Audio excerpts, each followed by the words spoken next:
Oke, thank you Mas Bertus ya untuk kitab Markusnya. Nah, kemudian saya akan menjelaskan lah sedikit ya pengantar dari kitab atau Injil Matius. Untuk yang pertama, ini Injil Matius itu dilambangkan dengan manusia dengan sayap gitu ya, yang berarti bahwa Injil Matius ini memang berfokus sebetulnya pada sisi kemanusiaan dari Yesus Kristus. Injil Matius itu merupakan kitab pertama ya dalam Perjanjian Baru. Kemudian secara khusus memang nanti akan menyoroti Yesus Kristus itu sebagai Mesias ataupun Raja yang dijanjikan dalam Perjanjian Lama. Jadi nanti akan banyak sekali penggenapan nih sebenarnya, penggenapan atau kutipan lah, kutipan dari Perjanjian Lama itu di Injil Matius ini. Ya, eh, Injil Matius ini salah satu catatan yang resmi ya, paling awal, salah satu yang paling awal tentang Yesus Kristus dari Nazaret. Dia menceritakan tentang kehidupan, kematian, bahkan juga kebangkitannya.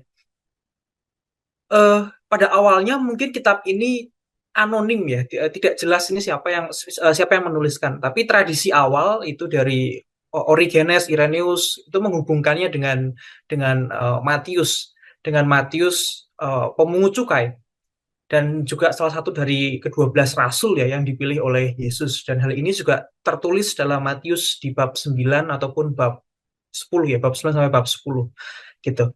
Jadi beberapa gereja di awal-awal seperti Ignatius dari Antioquia, dia yang mencetuskan ide ya tentang Katolik itu universal itu ya. Kan Ignatius dari Antioquia. Kemudian Didace dan juga Irenaeus itu banyak mengutip gitu ya. Jadi para bapak gereja ini pada awal-awal itu banyak mengutip Injil Matius ini sebagai salah satu literatur ya, penulisan tentang gereja.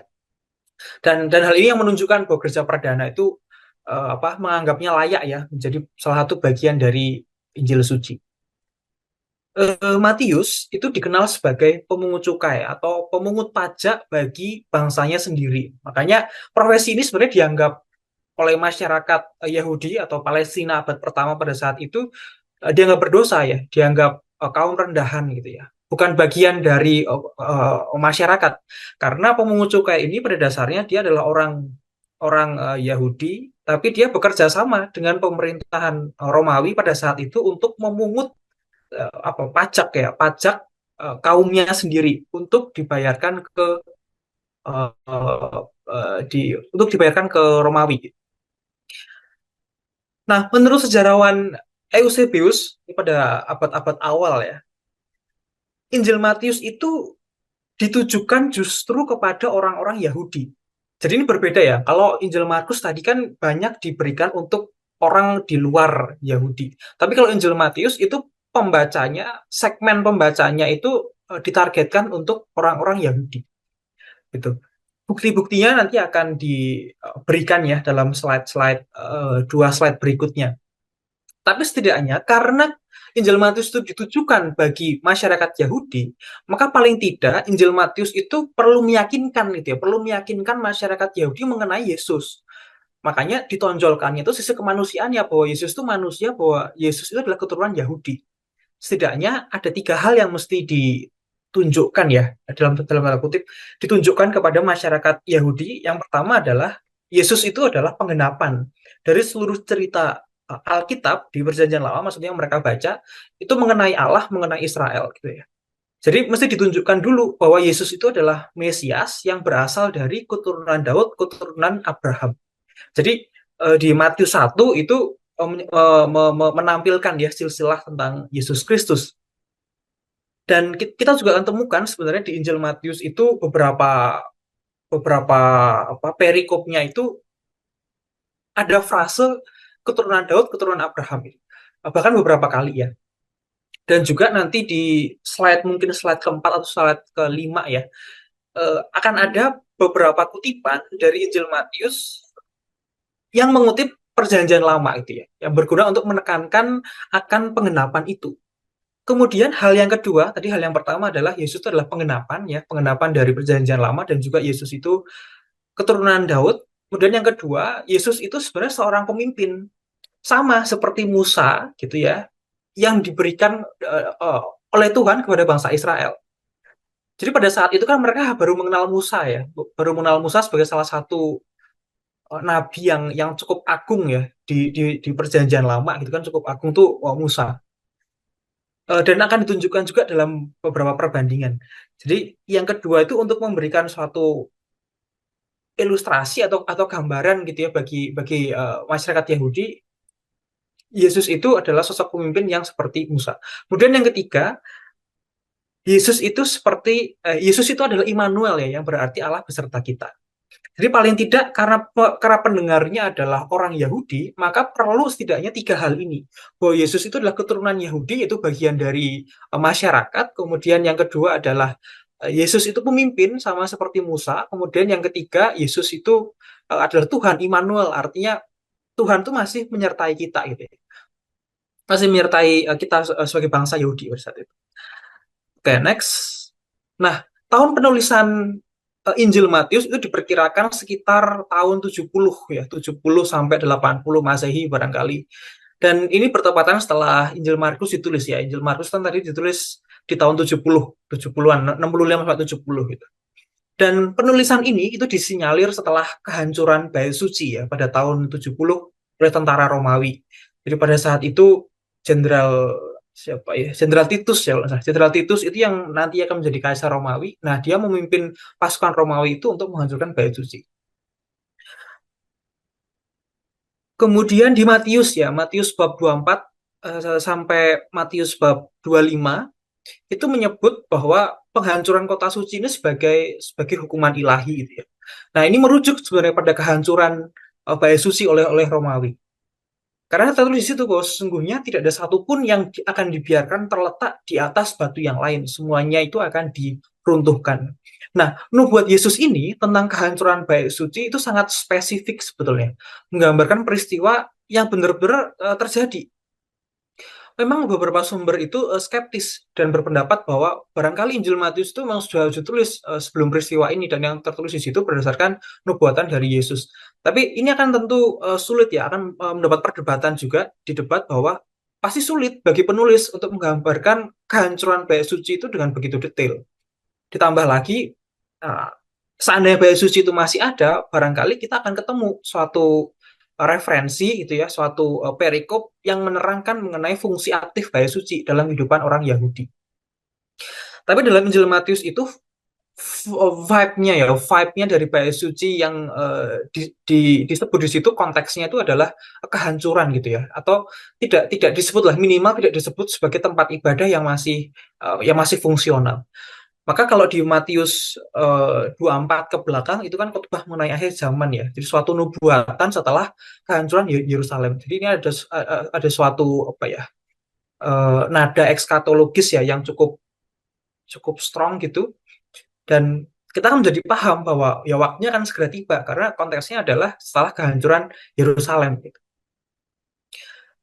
Kemudian ketergantungan pada Injil Markus, bahwa Injil Matius itu sering mengutip Injil Markus sebagai salah satu sumbernya. Dan hal ini menegaskan sebenarnya bahwa Matius itu ditulis setelah Markus. Salah satu bukti yang bisa ditemukan adalah Matius itu sering melakukan penyederhanaan-penyederhanaan dari Injil Markus mengenai tradisi Yahudi. Kalau Injil Markus itu kan ditujukan pada orang di luar Yahudi, makanya beberapa kebiasaan adat Yahudi itu dituliskan dengan cukup detail.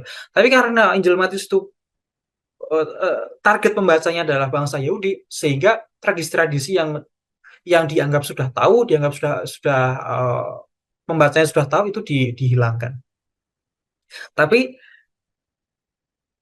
apa ya, impactnya bukan impact, tambahannya sebagai akibatnya, uh, Injil Matius itu akan lebih lebih panjang gitu ya, lebih lebih teologis gitu ya daripada Injil Markus yang sifatnya quote unquote naratif gitu. Sehingga itu yang ketiga, perkembangan teologi dan komunitas. Jadi Injil Matius itu memang menunjukkan satu ketegangan ya antara orang Kristen Yahudi kemudian dan Yahudi yang lainnya. Apalagi setelah kejatuhan Bait Suci, karena orang Yahudi asli kan jadi tidak bisa beribadah, sedangkan kita yang mengikut orang Yahudi yang mengikut Kristus sudah menjadi Kristen bisa beribadah tanpa adanya ketergantungan gitu ya pada bait suci.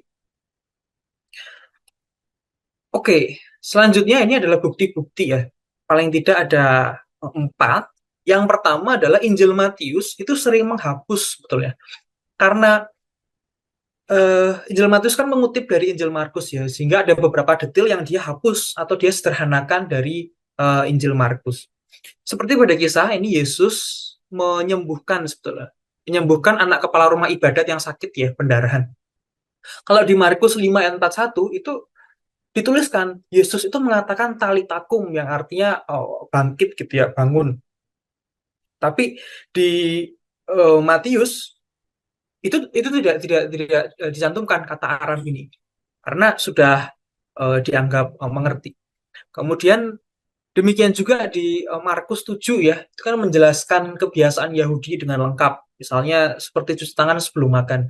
Tapi di Matius 15 itu mengenai adat Yahudi diceritakan tidak detail seperti Markus. Jadi hal ini kita dapat mendeduksi sebenarnya dapat memprediksi atau mengkira-kira lah bahwa pembaca itu sudah mengerti benar tentang kebiasaan Yahudi. Dan juga selanjutnya 90% isi Injil Markus itu muncul dalam Injil Matius gitu ya. Jadi ada beberapa kutipan Injil Injil Markus itu formulanya sama dengan Injil Matius. Misalnya Markus 2 ayat 10. Tapi supaya kamu tahu bahwa di dunia ini anak manusia itu berkuasa mengampuni dosa. Di Matius 9 ayat 6, tetapi supaya kamu tahu bahwa di dunia ini anak manusia berkuasa mengampuni dosa. Jadi formulasinya itu hampir sama dan ini terjadi di beberapa perikop ya. Soalnya seperti baptisan Yesus itu juga uh, ada hal yang sama. Kemudian contoh yang ketiga barangkali ketika Yesus memberi makan bagi 5.000 orang itu juga ada formulasi yang sama. Kemudian yang terakhir, Injil Matius itu sering memperpendek cerita dari Injil Markus seperti dalam kisah Yesus itu memberi makan pada 5.000 orang. Di Injil Markus itu dituliskan dengan detail percakapan antara Yesus dengan para murid gitu ya. Tapi di Injil Matius pada malam itu kemudian mereka diminta untuk memberi makan tapi tinggal sisa 5 roti dan 2 ikan itu dituliskan dengan lebih concise ya, lebih lebih pendek ya. Jadi memang menghilangkan detail-detail yang tidak perlu. Nah, di sini juga kita temukan formula yang sama sebetulnya. Di Markus 6 ya, Markus 6 ayat 35. Ya, tempat ini sunyi dan hari sudah malam. Suruhlah mereka pergi supaya mereka dapat membeli makan. Terus kemudian ada di bagian juga jawab Yesus, tidak, kamu harus memberi mereka makan. Nah, jadi formulasi ini pun juga ditemukan hal yang sama di versinya Matius ya, 14 dari ayat 15 sampai 17 barangkali tentang percakapan itu.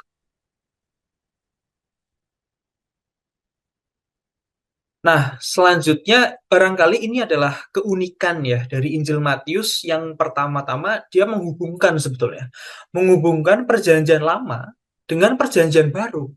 Sebab Injil Matius itu kan menekankan ya, sisi kemanusiaan Yesus. Jadi tentu saja Yesus itu perlu ditunjukkan siapa sih ancestornya gitu. Keturunan keturunan dari siapakah si Yesus ini? Kak Injil Matius itu menambahkan sisilah Yesus dari Abraham dan juga dari Daud. Dan mengenai mengenai ini kita juga sering sering kita dengar ya di maklumat pada malam Natal gitu ya. Kita sering sering dengar mengenai beberapa abad setelah itu ya, bahwa menekankan Yesus itu memang keturunan Abraham dan juga keturunan Daud. Kemudian di Injil Matius itu menambahkan kelahiran dan dari perawan Maria dan Roh Kudus. Kemudian di Injil Matius itu kita juga temukan kunjungan orang Majus ya, paling enggak dari 3 hal yang mereka bawa sebagai persembahan. Kemudian yang terakhir ditambahkan pengungsian ke Mesir dan pembantaian bayi oleh Herodes. Jadi tujuannya jelas ya bahwa itu menegaskan Yesus itu adalah Mesias yang datang untuk menggenapi perjanjian yang lama. Perjanjian lama. Paling tidak ini untuk yang silsilah tadi ya ada di Matius 1 ayat 17. Jadi seluruhnya ada 14 keturunan dari Abraham sampai Daud, 14 keturunan dari Daud sampai di pembuangan Babel, dan juga 14 keturunan dari pembuangan Babel sampai pada Kristus.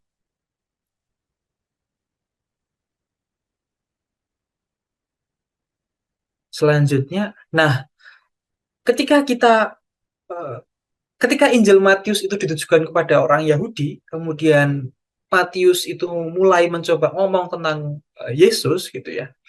Barangkali masyarakat Yahudi itu bertanya, loh, memang Yesus itu siapa? Kok bisa dia menggenapi perjanjian lama misalnya? Maka muncul suatu anggapan yang kedua ya, suatu tema sebetulnya, suatu tema yang kedua dari Injil Matius itu adalah perbandingan atau suatu ekuivalensi lah, bahasa bahasa itu ekuivalensi antara Yesus dan Yesus itu adalah Musa yang baru. Dalam konteks Yahudi, mereka mengerti benar tentang keagungan Musa, tapi Yesus kan belum diketahui ya. Jadi Injil Matius itu memberikan suatu gambaran yang metafor, tapi cukup detail sebenarnya mengenai perbandingan Yesus dan juga Musa. Paling tidak ada persamaannya, yaitu sama-sama keluar dari Mesir, kemudian dibaptis, mereka juga berpuasa dan juga khotbah di bukit. Dalam hal ini Musa menerima hukum. Jadi yang pertama, Yesus kan perlu melarikan diri dulu ya ke Mesir, terus kemudian dia keluar dari Mesir gitu, karena untuk menghindari pembunuhan Raja Herodes.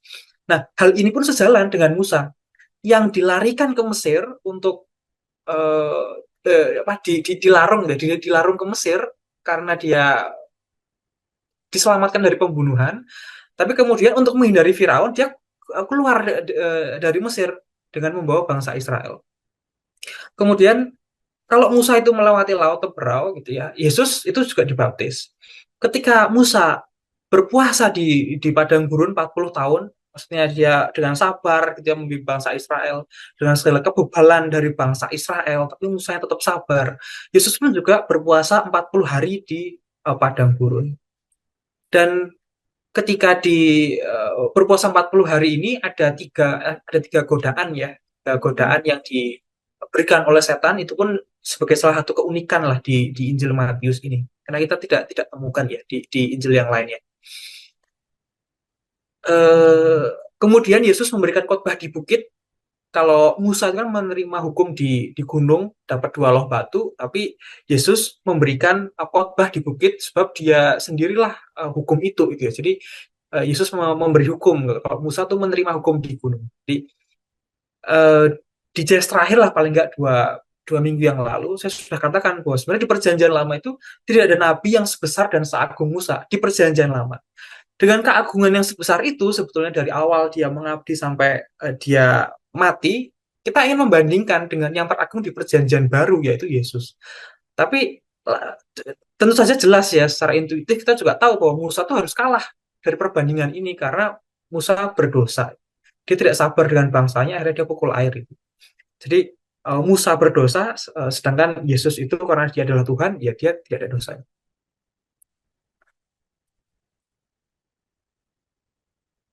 Next.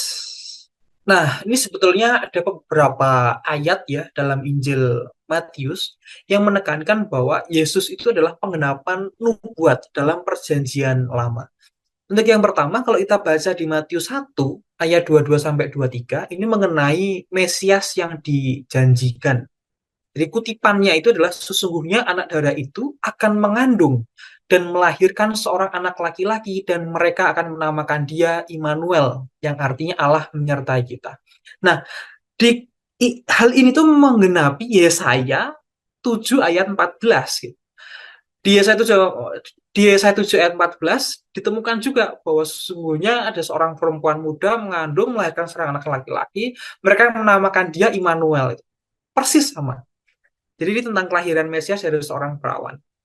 Kemudian yang kedua, Matius 2 ayat 5 sampai 6 di Bethlehem di tanah Yudea. Ini tentang tempat kelahiran Yesus di Bethlehem. Itu sudah sesuai dengan nubuat Mika ya, 5 ayat 1 mungkin ayat 1 dan ayat 2. Kemudian di Matius 2 ayat 15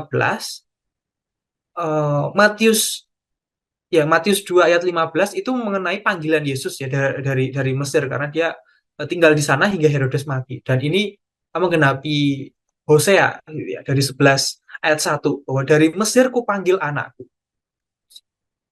Kemudian Matius 3 ayat 3 ini merupakan kutipan dari Yesaya 40 ayat 3. Ini benar kutipan ya, kutipan langsung. Kemudian paling nggak ada 4 lagi lah yang saya berikan. Ya, Matius 4 ini mengenai pelayanan Yesus di Galilea. Jadi ini merupakan kutipan dari Yesaya 9 ayat 1 sampai 2. Kemudian Yesus, ini Matius 8, ini mengenai Yesus menyembuhkan dan memikul penyakit. Dan ini mengenapi Yesaya 53 ayat 4, bahwa dialah yang memikul kelemahan kita dan menanggung penyakit kita. Matius 21 ayat 4, ini mengenai Yesus yang masuk ke Yerusalem dengan keledai. Dan ini menggenapi di Zakaria 9 ayat 9, tentang Mesias yang datang sebagai raja yang rendah hati. Kemudian Matius 27 ini tentang pengkhianatan Yudas ya, pengkhianatan Yudas dan 30 keping perak. Tapi pada saat itu Zakaria itu apa eh, sorry, Nabi Yeremia ya mungkin tidak memberikan Yudas, tapi paling enggak 30 keping perak. Mereka menerima 30 keping perak, harga yang ditetapkan untuk seorang menurut penilaian yang berlaku di antara orang Israel. Jadi beberapa perikop ini sebenarnya Matius itu mengutip beberapa perjanjian lama untuk meyakinkan bangsa Yahudi bahwa Yesus itu adalah Mesias yang dijanjikan sejak lama. Ya, selanjutnya cepat saja ya. Karena ya ini struktur teologis Injil Matius, ada tiga hal sebenarnya Injil Matius itu perlu menunjukkan bahwa Yesus itu adalah Mesias keturunan Daud. Kemudian Yesus itu adalah seorang guru sama seperti Musa, ia membawa uh, ia memperbaharui itu sebenarnya, tidak membawa hukum yang baru, tapi ia menggenapi. Kemudian Yesus adalah Immanuel, artinya Allah beserta kita. Dan outline dari Injil Matius itu sebetulnya dibagi ya dalam 7 hal. Yang pertama, kisah naratif kelahiran, kemudian ia mulai pewartaan kerajaan Allah, pelayanan dan misinya di Galilea, kemudian pertentangannya di Israel, kemudian Yesus, kerajaan dan gereja, pelayanan di Yudea dan Yerusalem, kemudian usaha dan kebangkitan. Untuk yang pertama, ini menjadi keunikan dari Injil Matius, bahwa silsilah Yesus itu membuktikan bahwa dia adalah keturunan Daud dan Abraham. Dan kelahiran Yesus itu menggenapi nubuat gitu ya, bahwa ia akan lahir di Bethlehem. Dan Yesus itu paralel dengan Musa yang baru ya, dengan Musa yang baru. Sama seperti Yesus yang keluar dari Mesir, Yesus melewati baptisan, ia juga berpuasa di padang gurun dan juga ia memberikan khotbah di bukit. Selanjutnya yang kedua, mengenai khotbah di bukit, ya, ini Yesus mengajarkan tentang kerajaan Allah ya, yang berbeda dengan kerajaan dunia. Ada suatu keterbalikan sifat, yaitu pertama tidak ada anggota yang lebih istimewa daripada yang lain ya melalui sabda bahagia. Kemudian orang miskin, kaum tersingkir, orang kaya itu pun juga dipanggil untuk bertobat. Kemudian Yesus tidak datang untuk menghapus hukum Taurat, tapi untuk menggenapi melalui hidup dan ajarannya. Jadi menekankan kasih, kerendahan hati, dan pengampunan sebagai dasar kehidupan dalam kerajaannya dia dibandingkan dengan kerajaan duniawi. Selanjutnya mengenai mukjizat Yesus, jadi ini pesan utama ya dari khotbah Yesus itu adalah kedatangan kerajaan surga. Jadi Yesus itu mulai menyembuhkan orang yang sakit dan menunjukkan kuasanya atas setan, atas penyakit, barangkali atas kematian juga. Eh, ini mukjizat Yesus itu di pasal 8 sampai 10 ya. Ada tiga sebenarnya, ada tiga fokus. Yang pertama, Yesus menyembuhkan orang sakit dan orang cacat. Yesus menyelamatkan mereka yang dalam bahaya, dan Yesus itu memanggil orang untuk mengikutinya. Yesus menyembuhkan penyakit kusta, lumpuh, bisu, buta. Kemudian Yesus bisa meredakan angin ribut. Kemudian Yesus mengumpulkan 12 rasul. Nah, tapi setelah Yesus itu melakukan banyak mujizat, ada respon dari orang-orang Yahudi terhadap Yesus. Setidaknya ada tiga kelompok. Ada kelompok yang menerimanya dan menganggapnya sebagai Mesias. Ada juga yang bersikap netral, gitu ya, termasuk Yohanes Pembaptis ataupun juga keluarga dari Yesus sendiri. Kemudian ada yang terang-terangan menolak, yaitu para pemimpin agama seperti orang Farisi ataupun ahli Taurat. Dan dalam hal ini Tuhan Yesus itu mulai memberikan serangkaian perumpamaan tentang kerajaan Allah. Lanjut, ini pengakuan Petrus. Pengakuan Petrus itu mulai Yesus sebagai raja, dia mulai mengungkapkan identitas Mesias yang sebenarnya. Jadi Yesus itu mengajarkan bahwa Mesias itu akan menderita, mati untuk menebus dosa manusia. Jadi poinnya adalah nilai dia sebagai hamba yang menderita. Dan Ya, dan dalam pengakuan Petrus itu akhirnya pasal ini sebenarnya cukup cukup panjang ya di situ, cukup panjang. Eh, Narasi penyaliban dan kebangkitan Yesus itu diawali ketika Yesus kan memasuki Yerusalem ya dengan keledai. Kemudian dia juga mengusir secara paksa para pedagang dari bait suci. Kemudian para pemimpin Yahudi merasa terancam dan akhirnya berencana untuk membunuh Yesus. Kemudian penyaliban Yesus, dia merayakan perjamuan Paskah, kemudian dia ditangkap, diadili, dihukum mati, kemudian dia bangkit. Dan di Injil Matius itu sebetulnya dalam dalam penggambaran ini ia memberikan suatu tentang Yesus gitu ya, akan penderitaannya yang mencampurkan sebenarnya ada tiga hal ini. Ketenangan yang agung, kemudian keyakinan akan pembenarannya oleh Allah, kemudian kedalaman ketakutan yang ia rasakan saat dia menghadapi kematian. Dan pada akhirnya kita ditutup dengan suatu amanat agung, yaitu pergilah, jadikanlah semua bangsa muridku, baptislah mereka dalam nama Bapa, Anak, dan Roh Kudus. Jadi sengsara dan kebangkitan Yesus itu suatu pergantian zaman, satu babak baru ya. Kan kedatangan putra dalam dalam kerajaannya. Ya, ini adalah outline dari Injil Matius.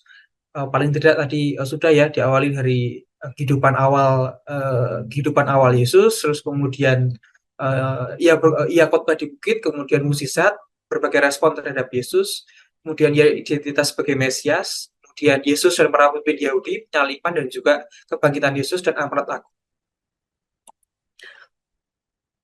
Maka paling tidak ada tiga hal sebetulnya di Injil Matius ini ditulis oleh Matius sendiri, murid Yesus pada tahun 70 sampai 80 Masehi dengan Injil Markus sebagai sumber utamanya, dan Injil Matius itu yang kedua ya. Injil Matius itu ditujukan kepada bangsa Yahudi. Makanya dia melakukan penyesuaian terhadap hal-hal yang bersifatnya itu budaya atau tradisi Yahudi itu dipotong. Dari Injil Markus dia lakukan penyesuaian beberapa. Kemudian yang terakhir, Injil Matius itu perlu menekankan tiga hal paling enggak. Yang pertama, Yesus itu keturunan Daud dan Abraham. Dan yang kedua, Yesus adalah Musa yang baru. Dan yang ketiga adalah Yesus itu Immanuel atau Allah beserta kita. Jadi Yesus itu adalah pengenapan gitu ya, pengenapan dari perjanjian lama. Jadi sekian dari Injil Matius. Mungkin selanjutnya untuk Injil Lukas, Ko Ricardo ya silahkan.